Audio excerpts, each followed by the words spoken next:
바로 직전 대선에서 수행 배우자 비서실에서 거기서 부실장을 맡았어요. 네. 그런데 2년 후에 이루어진 대선에서 무려 호남에서는 단 한 곳도 말하자면은 다 경선을 붙이겠다 한 거고 그곳은 단 한 번도 전략지역으로 지정이 되지 않은 곳에서 갑자기 전략지정이 됐어요. 그것도 신인도 아니고 그것도 뭐 청년도 아니고 자 그렇다면 이거는 의심해봐야 될 부분이 아닙니까? 김혜경 씨의 직접적인 수행을 하거나 한 건 다들 말씀 주셨다시피 아닙니다. 그냥 왜냐하면 당직자 출신들이 캠프에 당연히 유입이 돼서 본인 일을 하죠. 네. 여러 롤을 맡습니다. 그럼 뭐 일정을 짜고 이런 역할을 직접 대면하지 않더라도 할 수 있는 거죠. 이분은 25년 넘게 민주당에서 여성국장 등 이 당직자로 성장해온 분입니다. 그렇기 때문에 현실 정치에 뛰어들고 그 지역에서 한번 겨루기도 했었고요. 그런데 민주당의 호남 지역에 여성 정치인이 거의 많이 없습니다. 그 단수 초청받은 권향엽 후보는 민주당에 근 30년 근무한 당직자입니다. 제 아내는 그 사람과 아무런 개인적 인연이 없습니다. 그리고 지금 사천을 했느니 무슨 측근을 공천했느니 하는데 여러분이 직접 한번 지적해 보십시오. 제 측근 중에 공천받은 사람이 누가 있습니까? 오히려 이재명의 측근이라는 이유로 가깝다는 이유로 불이익받고 컷오프 당하고 이런 사람들이 훨씬 많습니다.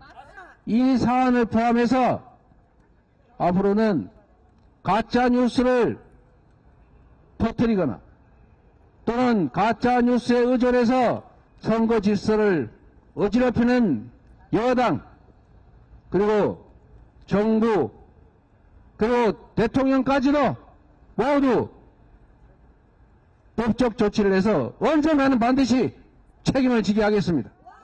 원래 우리가 강하게 항변할 때는 가장 뼈 아팠던 순간이 가장 강하게 항변하게 되는 거죠. 그만큼 이게 굉장히 이재명 대표한테 치명적이었던 것 같아요. 왜냐하면 저도 인정합니다. 이분이 당직자 출신 맞습니다. 네. 한 20년 동안 쭉 당에서 당직 맡은 거 맞아요. 그래서 지난번에도 출마해가지고 네. 거기에서 지금 현재 의원과 당내 경선에서 떨어졌어요. 네. 근데 그분이 바로 직전 대선에서 배우자 비서실에서 거기서 부실장을 맡았어요. 네. 그런데 2년 후에 이루어진 대선에서 무려 호남에서는 단 한 곳도 말하자면은 다 경선을 붙이겠다 한 거고 그곳은 단 한 번도 전략지역으로 지정이 되지 않은 곳에서 갑자기 전략지정이 됐어요.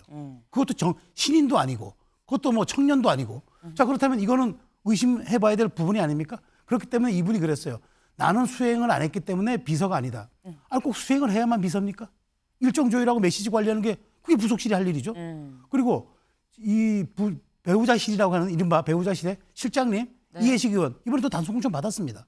많은 지점들과 많은 부분들이 이것이 사천임이 매우 높다는 가능성을 가리키고 있어요.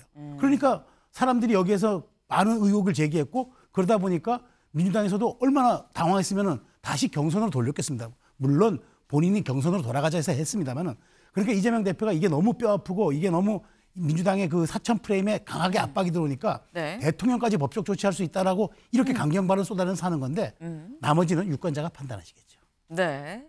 여당, 정부, 대통령도 법적 조치하겠다라고 얘기를 했습니다. 근데 여기서 드는 생각이 장윤미 변호사님. 사실 대통령은 법적 조치가 불소추 특권이 있잖아요.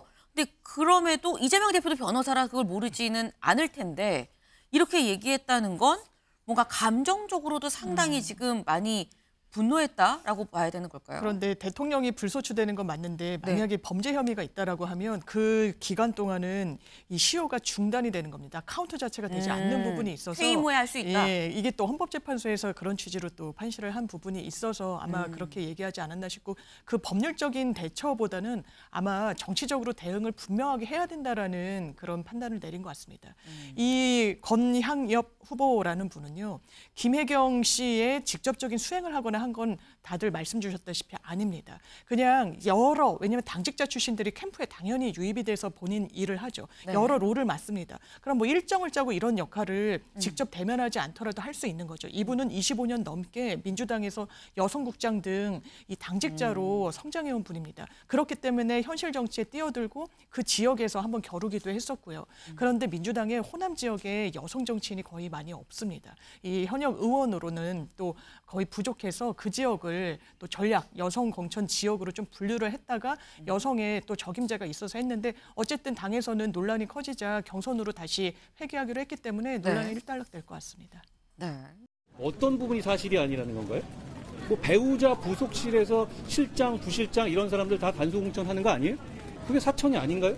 우리도 쉴드 치기 창피하지만 그냥 쓰지 말아달라. 쓰면 법적으로 귀찮게 하겠다. 이런 얘기 아닌가요? 그리고 다 떠나서 배우자실 좀 우습지 않습니까? 뭐 한동훈 비대위원장 입장에서는 상당히 좀 납득이 되지 않는 공천이라고 뭐 주장할 수 있는 저는 뭐 충분한 나름대로의 근거를 갖고 이야기를 하고 있는 것이 아닐까 하는 생각이 들어요. 왜 그러냐 하면 앞서 뭐 두 분이 말씀하셨지만 건양이 없이의 공천을 둘러싼 부분에 대해서 조금 일반적인 그 상식으로 좀 납득이 되지 않는 부분이 분명히 있는 것이거든요. 사실은 뭐 여성 전략 공천을 한다고 한다면 사실은 어떻게 보면 이 전략 공천이라는 것 자체가 사실은 격전지에 상당히 그 일종의 경쟁력이 있는 후보를 이렇게 단수 공천을 해서 그러니까 지금 승리를 담보하려는 그러한 부분인데 사실은 이 지금 순천에 물론 뭐 그 전직 의원이었던 이정현 의원이 출마를 하긴 합니다만 사실 뭐 좀 이 쉽게 이길 수 있는 민주당이 이길 수 있는 곳이라고 생각했을 때는 이런 곳에다가 이 지금 공천을 한다고 여성을 그것도 이렇게 이 전략으로 공천을 한다는 것 자체가 조금 납득이 되지 않는다. 그리고 특히 현역 의원과의 비교를 했을 때 그 현역 의원이 하위평가 20%에 들어가는 것도 아니고 그리고 또 이 지금 이분이 뭐 재판을 받고 있어서 도덕적으로 심각한 하자가 있는 것도 아니고 그리고 또 지금 뭐 이 각종 여러 가지 그러니까 지금 뭐 여러 가지 지지율 조사에서도 상당히 그러니까 이 현역 의원이 앞서고 있다. 뭐 그런 보도들이 있기 때문에 그런 측면에서 봤을 때 좀 납득이 되지 않는다는 분명히 있는 것이죠. 그런데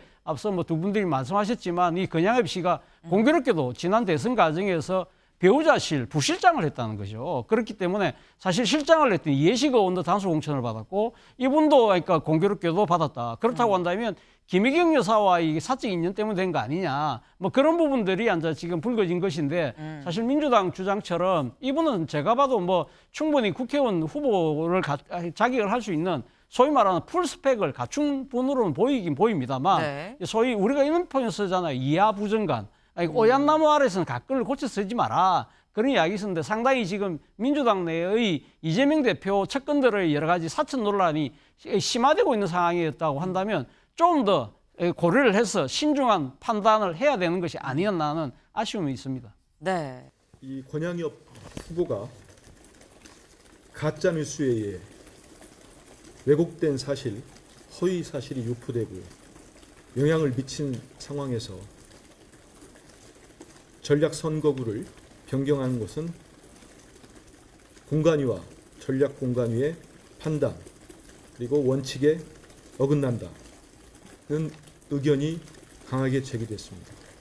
이 선거구를 전략 경선 선거구로 지정하고 2인 경선을 실시할 것을 의결했습니다.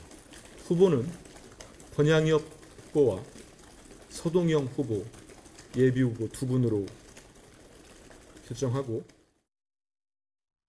만약에 서동영 지금 현재 이 현직 의원이 권양엽 후보를 이기는 상황 그런 결과가 나온다고 하면 이거 봐 문제 있었잖아. 또 이렇게 해석이 될 수 있는 부분 아닌 겁니까? 이거? 그거는 뭐 민심의 판단이니까 사실은 뭐 그거는 뭐 어떻게 보면 지금 100% 국민 경선하겠다는 거잖아요. 그러니까 당원들 제외하고 그러니까 지금 일반 주민들을 상대로 해서 아마 경선하기 때문에 거기에 대해서 만약에 그러니까 일종의 서동영 지금 현재 의원이 이긴다고 한다면 뭐 그거는 뭐 할 수 없는 거지만 저는 사실 어제 긴급 최고회의가 상당히 격론을 벌였다고 그러잖아요. 말씀하신 것처럼 이 지금 권양엽 이 씨가 그러니까 지금 예비 후보가 사실 이 여러 가지 논란 때문에 그러니까 자기가 대승적 차원에서 내가 경선 가겠다고 이야기를 했지만 그러니까 최고위원 회의에서는 이 건양이 없이의 의사이긴 하지만 이걸 덥석 받아들일 경우에는 야, 이 여러 가지 논란들을 우리가 사실 인정하는 꼴이 되는 거 아니냐. 그래서 우리가 안 된다. 원래의 그 결정대로 그대로 가자는 의견이 네. 상당히